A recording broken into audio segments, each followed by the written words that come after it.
Mesdames et messieurs, à l'occasion du 80e anniversaire de la Charte des Nations Unies, je tiens, au nom du peuple congolais, à rendre hommage à l'idéal de paix, de dignité humaine et de solidarité entre les nations qui a guidé les fondateurs de notre organisation.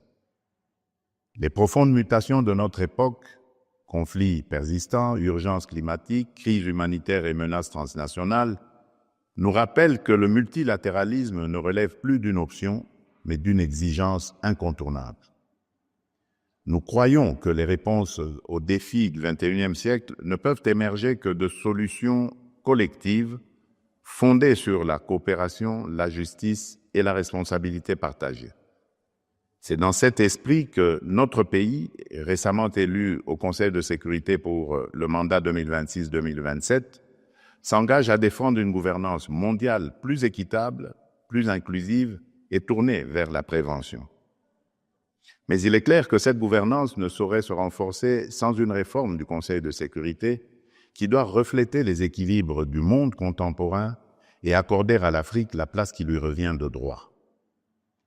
À l'heure où l'intelligence artificielle et les technologies de pointe redéfinissent nos sociétés, l'humanité franchit un cap historique.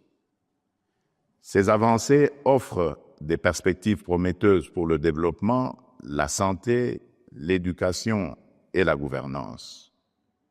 Mais elles s'accompagnent aussi de nouvelles formes d'injustice.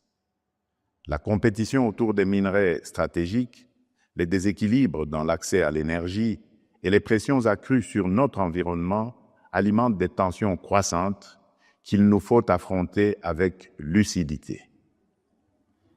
80 ans après son adoption, la Charte des Nations Unies demeure une référence universelle.